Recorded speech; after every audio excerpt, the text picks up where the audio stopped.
அன்பர்களே, ஆண்டவராகிய இயேசு கிறிஸ்துவின் நாமத்தில் உங்களுக்கு மனம் நிறைந்த வாழ்த்துக்களை தெரிவித்துக் கொண்டு சத்திய வசனம் திருமறை பாட நிகழ்ச்சிக்கு உங்களை அன்போடு அழைக்கிறோம்.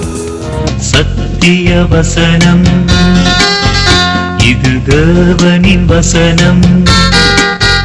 நாம் சோர்ந்து போகையில் கரம் கொடுக்கும் நம் தேவனின் வசனம், நம் தேவனின் வசனம். நெகேமியாவின் புஸ்தகம் 5ஆம் அதிகாரம் 19.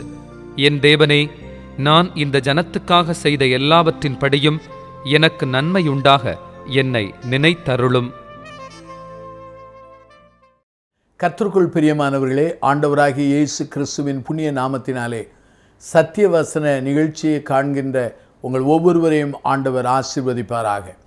இந்த திருப்பணிக்காக நீங்கள் பிரார்த்தனை செய்யுங்கள். நாங்களும் உங்களுக்காக பிரார்த்தனை செய்கிறோம். நெகேமியா என்கிற அந்த புஸ்தகத்தை நாம் தொடர் செய்தியாக அதன் மூலமாக நாம் கற்று வருகிறோம். நெகேமியாவின் மூலமாக ஆண்டவர் பல காரியங்களை நாம் கட்டி எழுப்பும்படியான ஒரு அறைகூவலை நமக்காக விடுக்கிறார். அருமையானவர்களே, நெகேமியா என்கிற இந்த மனிதர் ஒரு தேவ மனிதர், அதே சமயத்தில் ஜெப வீரர், நல்ல ஒரு தலைவர் என்று சொல்லலாம். ஆண்டவரே, நெகேமியாவை போல எங்களை பயன்படுத்தும் என்று நாம் பிரார்த்தனை செய்வது தவறல்ல. இன்றைக்கு நெகேமியாவின் புஸ்தகம் 5ஆம் அதிகாரத்தை நாம் கற்றுக்கொள்ளப் போகிறோம். ஒவ்வொரு அதிகாரத்திலும் ஒவ்வொரு பிரச்சனைகளை நெகேமியா சந்திக்கிறார். அந்த பிரச்சனைகளை அவர் கையாளுகிற விதம் நமக்கு ஆச்சரியங்களையும் அநேக ஆலோசனைகளையும் அள்ளி தருகிறது. முதல் அதிகாரத்திலே அவருடைய வாழ்க்கையிலே சந்தித்த பிரச்சனை பர்சனல் சேலஞ்ச் என்று சொல்லலாம், தனிப்பட்ட ஒரு அறைகூவல் என்று சொல்லலாம். ரெண்டாவதாக அவனுக்கு 2ஆம் அதிகாரத்தில் அரசியல் சார்ந்த ஒரு பிரச்சனை இருந்தது. 3ஆம் அதிகாரத்திலே ஒரு நிர்வாகம் சார்ந்த ஒரு பிரச்சனை இருந்தது. 4ஆம் அதிகாரத்திலே சோர்வு சார்ந்த ஒரு பிரச்சனைகள் இருந்தது. இவ்வாறு 4 விதமான அறைகூவல்கள், பிரச்சனைகளை நெகேமியா சந்தித்து மேற்கொண்டார். 5ஆம் அதிகாரம் மிக முக்கியமான ஒரு அதிகாரம். முறுமுறுப்புகள், முறையீடுகள் நிறைந்த ஒரு அதிகாரம்.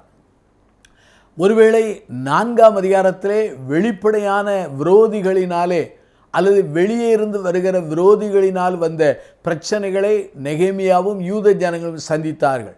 சன்பலாத், தொபியா, அரபியர்கள் போன்ற மக்கள். ஆனால் இங்கே பாருங்கள், உள்ளான யூத மக்களுக்குள்ளே பிரச்சனை வருகிறது. வெளிப்படையான பிரச்சனைகளை நம்முடைய வாழ்க்கையில் ஒற்றுமையோடு இருந்து நாம் சமாளித்து விடுகிறோம். ஆனால் உள் பிரச்சனைகள் நமக்கு புற்றுவியாதியை போல நமக்குள்ளே அநேக பிரிவினைகளையும் கலங்களையும் உருவாக்கி விடுகிறது. அப்போஸ்தலர் நடபடிகளிலே 6ஆம் அதிகாரத்தில் இதை நாம் பார்க்க முடிகிறது. ஆனால் நெகேமியா சந்தித்த அந்த உள் பிரச்சனைகளினாலே யூதர்களுக்குள்ளே அல்லது அந்த அலங்கத்தை கட்டுகிற மக்களுக்குள்ளே பிரிவினைகள், கசப்புகள், முறையீடுகள், அங்கே முறுமுறுப்புகள் காணப்பட்டன. நம்முடைய குடும்பங்களிலே, சபைகளிலே, ஊழியம் செய்கிற மக்கள் மத்தியிலே அடிக்கடி நம்முடைய வாழ்விலே சந்திக்கிற காரியம் இதுதான், முறையீடுகள், அங்கே முறுமுறுக்கிற காரியங்கள். மோசே இஸ்ரவேலை ஜனங்களை நடத்தும்போது இஸ்ரவேல் ஜனங்களும் தண்ணீர் இல்லையே, ஆகாரம் இல்லையே என்று அடிக்கடி முறுமுறுத்து முறையிட்டதை நாம் திருமறையில் வாசிக்கிறோம் அல்லவா? இன்றைக்கு நான் இந்த 5ஆம் அதிகாரத்திலே நான் 3 குறிப்புகளை சொல்ல விரும்புகிறேன். முதல் காரியங்கள், நெகேமியா கேள்விப்பட்ட முறையீடுகள் அல்லது முறுமுறுப்புகள் என்று சொல்லலாம். அங்கே நெகேமியாவின் தலைமையின் கீழாக அங்கே யூத மக்கள் அலங்கத்தை கட்டுகிறார்கள். அப்படி கட்டும்போது அவர்களுக்குள்ளே அநேக முறுமுறுப்புகளும் கசப்புகள் ஏற்பட்டது. நெகேமியாவின் புஸ்தகம் 5ஆம் அதிகாரம் 1லிருந்து 5 வசனங்களை எடுத்து நீங்கள் வாசித்து பாருங்கள். தயவு செய்து வேதாமத்தை வைத்திருக்கிறவர்கள் அதை திருப்பி பாருங்கள். அந்த நெகேமியா கட்டுகிற அல்லது நெகேமியாவும் யூத ஜனங்கள் கட்டுகிற அந்த அலங்கம் கட்டுகிற காரியங்கள் பெரிய வேலை, கிரேட் ஒர்க். அதே சமயத்தில் யாருக்காக கட்டுகிறார்கள்? கிரேட் காட், ஒரு பெரிய தேவனுக்காக கட்டுகிறார்கள். 5ஆம் அதிகாரத்தை நீங்கள் வாசித்து பாருங்கள். பல்வேறு ஜனங்கள் பல்வேறு முறையீடுகளை செய்கிறார்கள். முதலாவது ஜனங்கள் அங்கே நிலம் இல்லை, ஆனால் சாப்பிடுவதற்காக அவர்கள் கடன் வாங்குகிறார்கள். ரெண்டாவது வகையான ஜனங்கள் நிலம் உண்டு, ஆனால் தங்களுடைய ஆகாரத்துக்காக நிலத்தை அடகு வைத்து அவர்கள் வாங்குகிறார்கள். மூன்றாவது பார்ப்பீர்களானால் அநேக அநியாய வரி சுமத்தினாலே சங்கடப்படுகிறார்கள். சிலரோ மக்களை வஞ்சித்து அவர்களை அடிமையாக்குகிறார்கள். இப்படிப்பட்ட சம்பவங்கள் எல்லாம் அங்கே காணப்படுகிறோம். நெகேமியா 5ஆம் அதிகாரத்திலே 1-5 வரை வாசிப்பீர்களானால் மக்கள் வித்தியாசமான மக்கள், ஆனால் ஒரே மக்கள்தான். மக்கள் ஒரே ஜனமாக இருந்தால் வித்தியாசமான பிரச்சனைகள், வித்தியாசமான அங்கே முறுமுறுப்புகள், வித்தியாசமான காரணங்களினாலே வந்தது. அந்த காரணங்களால் வந்த முறையீடுகளையும் அங்கே முறுமுறுப்புகளையும் நெகேமியா அறிந்தான், கேள்விப்பட்டான், கண்டுகொண்டான். பிரியமானவர்களே, உங்கள் வாழ்க்கையிலும் கூட எவ்வளவோ முறுமுறுப்புகள் உங்கள் வாழ்க்கையில் வருவது உண்டு. வித்தியாசமான மக்கள், வித்தியாசமான காரணங்களினாலே, வித்தியாசமான சூழ்நிலைகளினாலே, வித்தியாசமான சமயங்களிலே முறுமுறுக்கிற மக்கள் காணப்படுகிறார்கள். சிலருக்கு பணம் இல்லை என்கிற முறுமுறுப்பு, சிலருக்கு அதிகமான பொருட்கள் இருக்கிறது என்கிற முறுமுறுப்பு, சிலருக்கு ஊழியம் இல்லை என்கிற முறுமுறுப்பு, சிலருக்கு அதிகமான ஊழிய பளுக்களினாலே முறுமுறுப்பு, இப்படி பல்வேறு முறுமுறுப்புகளிலே காணப்படுகிறார்கள். ஆனால் முறுமுறுப்புகள் நம்முடைய ஜீவியத்திலே முறுமுறுப்புகளும் முறையீடுகளும் மக்கள் மத்தியிலே ஒற்றுமையும் ஐக்கியத்தையும் குலைத்து விடுகின்றன. முதலாவது நெகேமியா கண்ட முறுமுறுப்புகளையும் முறையீடுகளையும் நாம் நெகேமியா 5ஆம் அதிகாரம் 1-5 வரை வாசித்தோம்.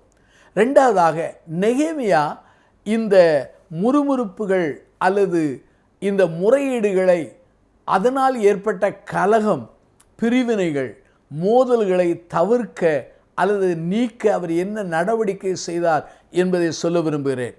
நெகேமியா சில நல்ல நடவடிக்கைகளை செய்தார். நெகேமியாவின் புஸ்தகம் 5ஆம் அதிகாரம் 6 நீங்கள் 13 வசனங்களை நீங்கள் வாசித்து பாருங்கள். இந்த வசனங்கள் ஒரு நீளமான வசனங்கள் தான், ஆனாலும் கூட அதிலே மிக நல்ல குறிப்புகள் காணப்படுகிறது. 5ஆம் அதிகாரம் 6 பாருங்கள். இந்த முறையீடுகளையும் இந்த முறுமுறுப்புகளை கேட்டபோது மிகவும் கோபம் கொண்டார். அந்த கோபத்திலே தன் மனதிலே ஆலோசனைப்படுகிறார். இந்த கோபமானது ஒரு பாவத்துக்கு ஏதுவான கோபம் என்று சொல்ல முடியாது. இது ஒரு பரிசுத்தத்துக்கு ஏற்ற, தேவனுக்கு ஏற்ற ஒரு கோபமாய் காணப்படுகிறது. ஒரு ரைச்சஸ் ஆங்கர் என்று சொல்லலாம். இருந்தாலும் கூட அதை கட்டுப்படுத்தி கொண்டு நெகேமியா பேச ஆரம்பிக்கிறார். அந்த கோபத்துக்கும் அதற்கு அடுத்த வசனத்தை மனதிலே அவன் ஆலோசனை பண்ணி என்பது அந்த கோபத்தை கட்டுப்பாட்டுக்குள்ளே கொண்டு வந்த நிலையை நாம் புரிந்து கொள்ளலாம். ஆகவே இந்த வேத வசனங்களை 5ஆம் அதிகாரம் 6-13 வரை வாசித்தால் முதல் காரியமாக ஒன்றை புரிந்து கொள்ளலாம். நெகேமியா அந்த ஜனங்களை அன்புக்கு நேராக அழைக்கிறார். He appealed to the love என்று சொல்லலாம். ஏனென்று சொன்னால் செல்ஃபிஷ்னஸ், சுயநலம் தான் அநேக பிரிவினைகளை உருவாக்குறது. ஆகவே நெகேமியா ஜனங்களை அன்புக்கு நேராக அழைக்கிறார். 5ஆம் அதிகாரம் 7 பாருங்கள். 7வது வசனத்திலே அவர் அழகாக சொல்கிறார், அதிகாரிகளை கடிந்து கொண்டு அவர்களை ஏன் வட்டி வாங்குகிறீர்கள் என்று சொல்லி கடிந்து கொண்டு நாமெல்லாம் ஒரு ஜனம் என்பதை அவரை புரியும்படியாக ஜனங்களுக்கு விளக்குகிறார். ஆகவே அன்புக்கு அழைக்கிறார். அந்த வசனத்தில் பாருங்கள், அங்கே அவர் உங்கள் சகோதரர் மேல் என்று சொல்கிறார். நெகேமியா 5ஆம் அதிகாரம் 7 சகோதரர் என்கிற அந்த வார்த்தையானது நெகேமியா அன்புக்கு அழைக்கிறார் என்பதை வெளிப்படுத்துகிறது. இரண்டாவதாக நெகேமியா தேவனுடைய மீட்பு தன்மையை சொல்கிறார். 5ஆம் அதிகாரம் 8 பாருங்கள். அங்கே வசனம் சொல்கிறார், நாங்கள் எங்கள் சக்திக்கு தக்கதாய் மீட்டு இருக்கையில் நீங்கள் திரும்ப உங்கள் சகோதரரை விற்கலாமா என்று சொன்னார். இஸ்ரவேல் ஜனங்களை எகிப்தினுடைய அடிமைத்தனத்திலிருந்து மீட்ட ஆண்டவர், பாபிலோனுடைய சிறையிருப்பிலிருந்து இஸ்ரவேல் ஜனங்களை மீட்ட ஆண்டவர். ஆகவே அந்த மீட்டு கொண்ட அந்த தன்மையை ருசித்து புரிந்த இந்த ஜனங்கள் தங்கள் சகோதரரை இன்னும் அடிமைத்தனத்துக்கு பண்ணுகிறீர்களே என்று சொல்லி அவர் உரையாற்றுகிறார். அப்படியான ஒன்று அன்புக்கு அழைக்கிறார், இரண்டாவது தேவனுடைய அந்த மீட்பின் தன்மையை அவர்களுக்கு புரிய வைக்கிறார். மூன்றாவதாக அவர் 5ஆம் அதிகாரம் 9 நீங்கள் வாசிக்கும் பொழுது அவருடைய வார்த்தை என்ன? நீங்கள் தேவனுக்கு முன்பாக பயந்து நடக்க வேண்டாமோ என்று சொன்னார். அவருடைய செய்கைகளை, நடவடிக்கைகள் தேவனுடைய வார்த்தைக்கு முரண்பாடாய் இருக்கிறதை அவர் விளக்கிச் சொல்கிறார். உபாகமம் 23ஆம் அதிகாரம் 19 20 வசனங்களை வாசித்து பார்த்தால் உங்களுக்கு புரிந்து கொள்ளலாம். ஆகவே முதலாவது அன்புக்கு அழைக்கிறார், இரண்டாவது மீட்பின் தன்மையை ஞாபகப்படுத்துகிறார், மூன்றாவதாக அவர்களை வேத வசனத்துக்கு நேராக கொண்டு வருகிறார். நீங்கள் தேவனுக்கு பயந்து நடக்கவில்லையா என்று சொன்னார். அப்படி நடக்காதனால் நல்லதல்ல என்று சொன்னார். நான்காவதாக அவருடைய வாழ்க்கையிலே தேவனுடைய கிருபையினாலே தங்களுடைய சாட்சி தன்மையை அவர்கள் ஞாபகத்தில் கொள்ள அழைக்கிறார். 5ஆம் அதிகாரம் 9 பாருங்கள்.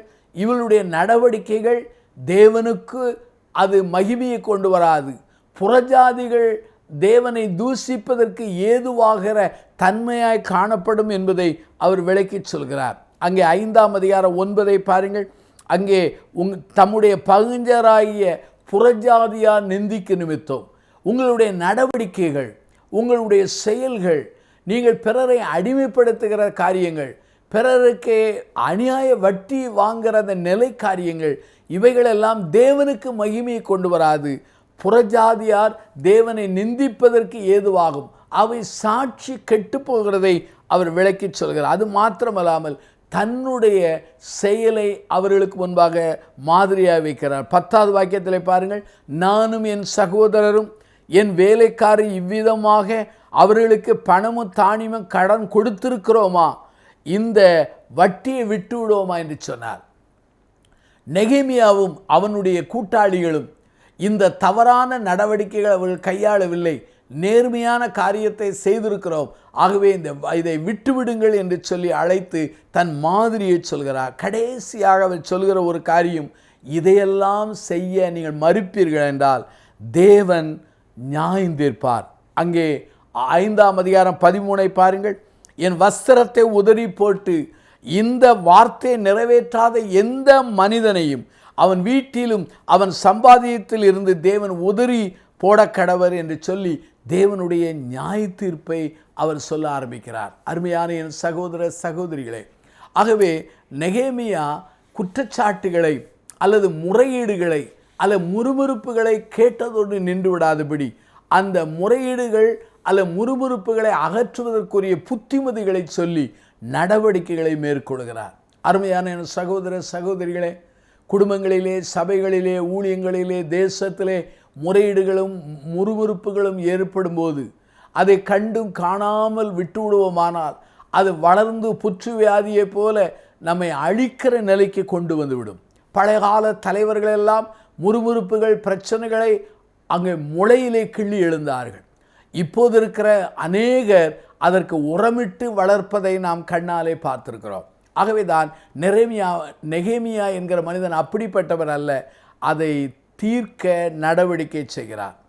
மூன்றாவதாக இந்த 5ஆம் அதிகாரத்தில் இன்னொரு காரியத்தை நாம் கற்றுக்கொள்கிறோம். என்ன காரியம் என்றால், நெகேமியா ஒரு நல்ல மாதிரியை, இந்த பிரச்சனையை தீர்ப்பதற்குரிய மாதிரியை வைத்தார் என்பதை சொல்ல முடிகிறது. 1 பேதுரு புத்தகத்தில் வாசிப்பீர்கள் என்றால் ஆண்டவர் நமக்காக முன்மாதிரியை வைத்து போனார். அதே போல் நெகேமியா பழைய ஏற்பாட்டிலே இந்த கலகம் உள்ள அந்த சூழ்நிலையிலே, உட்பிரச்சனை நிறைந்த அந்த சூழ்நிலையிலே அந்த பிரச்சனை தீர்ப்பதற்கு அவர் நல்ல மாதிரியை எப்படி வைத்தார் என்பதை நான் சொல்ல விரும்புகிறேன். நெகேமியா ஒரு நல்ல ராஜாவின் பானபாத்திரக்காரன், நிலைவரமான ஒரு பணி, ஐஸ்வர்யம் நிறைந்த ஒரு சூழ்நிலை, ஆடம்பரமான ஒரு அரண்மனை வாழ்க்கை, இப்படிப்பட்ட ராஜாவின் முன்பாக தினசரி நிற்கிற நிலைப்பாடு, ராஜாவுக்கு முன்பாக கனம் பெற்ற ஒரு நிலை, இதையெல்லாம் விட்டுவிட்டு 12 ஆண்டுகள் தியாகம் பட்டு அந்த உடைந்து போன அலங்கத்தை கெட்டுவதற்காக வரும்பொழுது அவனுடைய வாழ்க்கையிலே நெகேமியா 5ஆம் அதிகாரம் 15 பாருங்கள். அவன் சொல்கிறான், எனக்கு முன்னிருந்த அதிபதிகள் ஜனங்களுக்கு பாரமாயிருந்து அவர்கள் கையிலே அப்பமும் திராட்சரசம் வாங்கினதும் அல்லாமல் 40 சேக்கல் வெள்ளியும் வாங்கி வந்தார்கள். அவர்கள் வேலைக்காரர் முதலாய் ஜனங்கள் மேல் அதிகாரம் செலுத்தினார்கள். நானோ தேவனுக்கு பயந்து இப்படி செய்யவில்லை. இந்த 5ஆம் அதிகாரம் 15வது வசனமானது நெகேமியாவினுடைய தலைமைத்துவத்தை அது வெளிப்படுத்துகிறது. அதில் 2 காரியம். பண விஷயத்தில் அவர் தவறு செய்யவில்லை. 2வதாக அதிகார விஷயத்தை அவர் துஷ்பிரயோகம் செய்யவில்லை என்பதை மிக அழகாக விளக்குகிறார். எனக்கு முன்னிருந்த தலைவர்கள் என்னென்ன காரியத்தை செய்தார்கள், நான் அப்படி செய்யவில்லை. அவனுடைய வேலைக்காரர்களும் கூட இப்படி செய்தார்கள், நான் அப்படி செய்யவில்லை என்று சொல்கிறார். அப்படியானால் நெகேமியாவினுடைய 5ஆம் அதிகாரம் 15 நமக்கு 2 காரியங்களை கற்றுக் கொடுக்கிறது. அதிகாரத்தை துஷ்பிரயோகம் பண்ணக்கூடாது, பணத்தை துஷ்பிரயோகம் பண்ணக்கூடாது. பணத்தை வரம்புக்கு மீறி அல்லது நம்முடைய எல்லைக்கு மீறி அதை கையாளுகிற அந்த விதம் தவறு என்பதை அவர் சுட்டி காண்பிக்கிறார். அருமையான என் சகோதர சகோதரிகளே, நெகேமியா இந்த பிரச்சனைகளை தீர்ப்பதிலே அவனுடைய வாழ்க்கையிலே அவனுடைய கரங்கள் கரைபடவில்லை, அவனுடைய மடியிலே கனமில்லை, அவனுடைய வாழ்க்கையிலே சுத்தமான ஒரு நேர்மையான வாழ்க்கை வாழ்ந்தார். இது எனக்கு உங்களுக்கும் ஒரு அருமையான ஒரு சாட்சியாக இருக்கிறது. இந்த செய்தியை கேட்கிற காண்கிற சகோதர சகோதரிகளே, அநேக சமயங்களிலே அநேக மக்களாலே பிரச்சனைகள் தீர்க்க முடியாத காரணம் என்னவென்றால் அவர்கள் கரைபட்டிருக்கிறார்கள், அவருடைய மடியிலே கனம் உண்டு. ஆனால் நெகேமியானுடைய வாழ்க்கையிலே மடியிலே கனமில்லை, கரங்கள் கரைபடாதனாலே துணிச்சலோடு தன் மாதிரியான வாழ்க்கை மூலமாக அந்த பிரச்சனையை தீர்த்தார். அருமையானவர்களே, நம்முடைய வாழ்க்கையிலே பிறரை நடத்துவது மூலமாக நம்முடைய திருப்பணி நிச்சயமாய் விரிப்படையும். நாம் பிறரை எவ்வாறு கையாளுகிறோம், எவ்வாறு நடத்துகிறோம், எவ்வாறு அன்பு கூறுகிறோம், எவ்வாறு கனம் பண்ணுகிறோம், எவ்வாறு மதிப்பு கொடுக்கிறோம், இதை வைத்து நம்முடைய திருப்பணி விரிவடைய வாய்ப்பு இருக்கிறது. உறவுகளிலே பிரச்சனைகள் வரும், ஆனாலும் கூட இதை அற்பமாய் எண்ணக்கூடாது. பிரச்சனைகள் வரும்போது அதை விபரீதமாய் எண்ணாதபடி அதை ஆண்டவருடைய பலத்திலே தீர்க்க முற்படுவோம். அப்படி செய்யும் பொழுது ஆண்டவருடைய நாமம் மயப்படும். ஆகவே இந்த கலகம் அல்லது உட்பிரச்சனை ஒருவேளை ஒழுக்க அடிப்படையில் வந்திருக்கலாம், அல்லது வேறு எந்த காரியத்தில் வந்திருந்தாலும் அதை தீர்க்க முடிவெடுக்க வேண்டும். இதை இஸ்ரவேல் ஜனங்கள் எல்லாரும் இந்த காரியத்தை தீர்க்க முடிவெடுத்து அவர்கள் தீர்மானித்தார்கள். நெகேமியா 5ஆம் அதிகாரத்தை பாருங்கள். அங்கே 12வது வாக்கியத்திலே அந்த கலகத்துக்கு காரணமானவர்கள், முறுமுறுப்புக்கு காரணமானவர்கள், முறையீடுக்கு காரணமானவர்கள், முறையீட்டுக்குள்ளே உள்ளானவர்கள் எல்லாரும் அவர்கள் இந்த வார்த்தை நிமித்தம் செய்ய அவர்களை ஆணையிடித்து கொண்டேன் என்று சொல்கிறார். அந்த அளவுக்கு எல்லாரும் தீர்மானம் செய்து சரி பண்ணுகிறார்கள். அப்படி சரி பண்ணும்போது அந்த பிரச்சனை தீர்ந்தது. ஆகவே எவ்வளவு பெரிய கலகம் வந்தாலும் அதை தீர்க்க வழிகள் உண்டு, வாய்ப்புகள் உண்டு. அதற்கு ஆண்டவருடைய வசனம் நமக்கு உதவுகிறது, நெகேமியாவினுடைய வாழ்க்கை உதவுகிறது. ஆகவே நெகேமியாவினுடைய வாழ்க்கையிலே கண்ட முறையீடுகள், முறுமுறுப்புகள், நெகேமியாவினுடைய அருமையான நடவடிக்கைகள், 3வது நெகேமியாவுடைய நல் மாதிரியான வாழ்க்கைகள். ஆகவே கலகங்கள் வரும்போது சோர்ந்து போகாதிருங்கள். ஆண்டவரை நம்பி ஆண்டவருடைய வசனத்தின் அடிப்படையிலே அதை நீங்கள் தீர்க்க முற்படும் போது நிரந்தரமான ஒரு தீர்வை கர்த்தர் தருவார். கண்களை மூடி பிரார்த்தனை செய்வோம். ஜீவனுள்ள பிதாவே, இந்த நல்ல நாளுக்காக நாங்கள் நன்றி சொல்கிறோம். இந்த நாளிலே என்னோடு எங்களோடு நீ பேசினீர், உம்மை தோத்திரிக்கிறோம். கலகங்கள் வருகிறது, பிரிவினைகள் வருகிறது, ஆண்டவரே முறுமுறுப்புகள், முறையீடுகள் வருகிற இந்த காலகட்டத்தில் அநேக சமயங்களிலே அதை கண்டு காணாமல் இருந்த பாவத்தை மன்னியும். நெகேமியா இதை கண்டபோது அதை தீர்க்க நடவடிக்கைகளை எடுத்தது போல நாங்களும் எடுக்க உதவி செய்யும். அதற்கு முன்பாக எங்களுடைய கரம் கரைபட்டிருக்கிறதா அல்லது எங்களுடைய மடியிலே வேறு எந்த கனம் உண்டா என்பதை புரிந்து கொள்ள உதவி செய்யும். எங்கள் வாழ்க்கையிலே ஆண்டவருக்கென்று வாழ்ந்ததை நினைத்தருளும் என்று அந்த நெகேமியா ஜெபித்தது போல நாங்களும் ஜெபிக்க உதவி செய்யும். பிரச்சனைகளின் ஆரம்பத்திலே அதை முளையிலே கிள்ளி விடக்கூடிய திராணியும் அந்த பக்குவத்தையும் வல்லமையும் தாரும். செய்தி கேட்கிற மக்களை ஆசீர்வதியும். வீடுகளுக்குள்ளே, சபைகளுக்குள்ளே, சமுதாயத்துக்குள்ளே அல்லது கணவன் மனைவிக்குள்ளே, பிள்ளைகளுக்குள்ளே எந்த கலகம் இருந்தாலும் அதை சரிபடுத்தும். எல்லாவற்றையும் உம்மால் தீர்க்க முடியும் என்று நம்புகிறோம். இயேசுவின் நாமத்தில்